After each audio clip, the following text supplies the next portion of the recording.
Well, for so long I have tried to avoid doing unboxing videos at night, but hey, I suppose I have to catch up eventually. Hello guys, Musselwhite here, also known as Crystallize Entertainment, and welcome to an unboxing of the 2010 MacBook. Yeah, that's right, the original MacBook, not the Pro or the Air.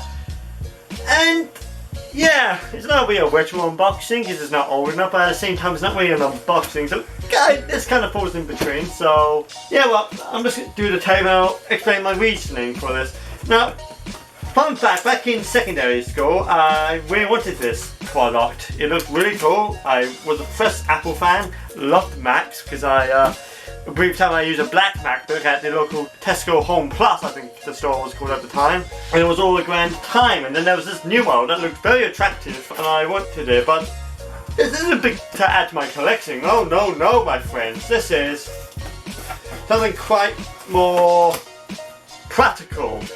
Now, if you don't know, one of the devices I have is a iPad 2 from 2011. It's a good product, although it's starting to show its age. It's very slow, web pages don't work, YouTube doesn't work, Discord doesn't work. So it's getting very limited now in its use case for what I want it for, and I require a replacement. Now that leaves me at an interesting crossroad. I could either just get a new iPad, or I could get a dedicated laptop just for web searching. And because we had this video, I chose the latter. Now, I chose this MacBook just because A, it was quite an agreeable price with the specs it had, and B, I briefly used one. I never owned it. I think the last time I actually saw one in person was 2011, 2010, when I was at a friend's house for a barbecue and they had it in their room. I think I started an upgrade on their laptop, like an update, and I don't think they might have appreciated that, but I don't know if they ever realised that was me, but I remember me doing that quite heavily, so alas, here we are. Oh wait, I've been cutting in the one place. It's here. Well, we got there eventually. Technically, this MacBook can actually officially go up to 10.13, but unofficially I've seen people get macOS 11 and 12 working. At least macOS 12 in itself I've only seen in a Wikipedia post, so take that with a pinch of salt of how reliable that is, but it is what I've seen nevertheless. But I am not going to do that. I'm going to do the ultimate sin. Install Linux on this thing, but not on the main drive. I'm going to replace it with a separate SSD so it can easily get back into macOS if I decide to sell it, or for one reason or another. Now, specs, I briefly mentioned specs, but let's go over that. This one, as configured as I bought it, it's got an Intel Core 2 Dual, I don't never know how to pronounce it, but a Core 2 Dual, P8400, clocked at 2.4 GHz, 8GB of RAM, and a 1TB drive.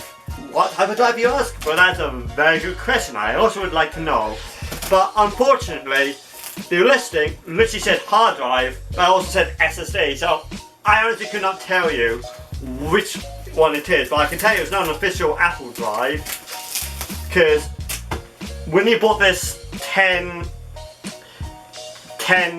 years ago, the highest Apple supported was a 500GB 5400 RPM hard drive, so you can bet your boots that it is not a standard Apple drive regardless. Okay, we're finally in, so let's have a look. It does not come with the original Apple box, to my understanding. I mean, I'll probably be proving one very quickly. Wow, I didn't even try with the receipt that time. I bought some CX, and usually that is a lot better than normal, but let's see. Geez. I'm not familiar with this. This is like paper, but I'm not familiar with it. Now, I imagine the MagSafe is going to be the L shape, and I like the MagSafe, but at the same time I would much rather it being the T shape that was announced in 2006, the original MagSafe, because I actually prefer the look of it personally, but alas, here we are. So yeah, let's go over the accessories first, and then we go and look at the main device itself. So, first off, which most likely is probably the only accessory it comes with, is the MagSafe. Geez, this is rolled up very well. Yep, here it is. Here is the MagSafe. Of course, it can be short or long, although I'm going to keep it short. But I literally said I hope it was the T-shape. And alas, here it is, the T-shaped MagSafe charger, so that's amazing. And of course, it has some very cool things, and not even like the modern Surface Book has, like a way to coil the cable on, so you have a very specific length. That's a very nice to have. I'm so glad that is the T-shape. Now here comes the piece of resistance itself, the MacBook. So we're just going to pull that over. And it's the first time in 10 years I've seen it actually. Why is it here? Wow. It's in very good condition. Like compared to, I know the common faults with this generation of MacBook is how grubby and bad the this back can get. It's not great, but it's better than I thought. But this entire bottom is rubber, which I thought was really cool at the time. It was just polycarbonate plastic, and there's actually a stick, like a residue here. I'll feel over it in a moment, but there's actually some residue here, and I think this might have been an education laptop, which they actually sold to 2012. They discontinued the MacBook for personal use, not personal, but the home market in 2011. In 2012 they discontinued it in the education market. But yeah, no cracks. There's a bit of residue, probably so it was used to be a school laptop way back then. Got some marks, but otherwise pretty good. And I actually forgot how heavy this was. This is like a dream. It's like one of the things that childhood me really would have liked, and I'm so glad I actually finally got it. So let's go over the side. So this is the front of the unit. You can see it's got a magnetic latch and the wake sleep light. On this side is where you find the I/O. So we got the MagSafe, Ethernet, DisplayPort, two USB 2.0s, audio, a headphone port, and of course a Kensington lock.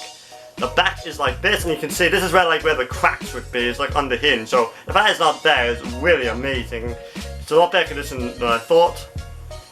And then on this side is the 8X Super Drive, which was a DVD rewriter, CD rewriter drive, and is what they marketed it way back when they used to do optical drives in these things. Boy, isn't it as good as I remember it. It's surprising how Apple designs hold up the test of time. Even the PowerMac G4, the digital audio version, still looks pretty good today, and it's actually kind of amazing how. Now, if we open this up, you can see that we got a 13.3 inch 16 by 10 display at 1280 by 800. The glass multi-touch trackpad, which I have no idea how that will be in Linux, as well as a non-backlit chiclet style keyboard. This is the same type of keyboard that was technically in all of Apple's laptops way back when, and I have used it quite heavily when I had a 2012 MacBook Pro a few years ago, and I had a bit of bars with more selling that, but that's here we are.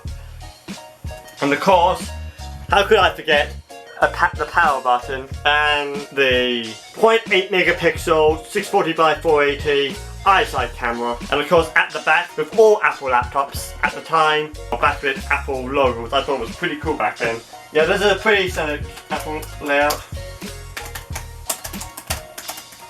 Now another reason I actually got this was actually due to a video I did as part of research ahead of buying this. I decided to research it to see if this would be suitable to replace the iPad 2. It was given by my grandma, it's sort of a hand-me-down device, and it served me really well.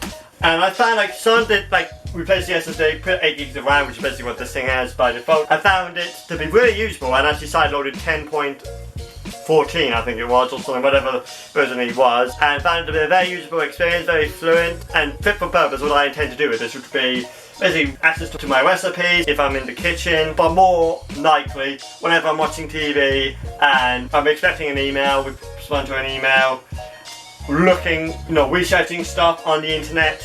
It would just, you'd be surprised how often I do that. Or as my script writing device. So if I write a screenplay for Crystallized Entertainment, I might end up going with this device.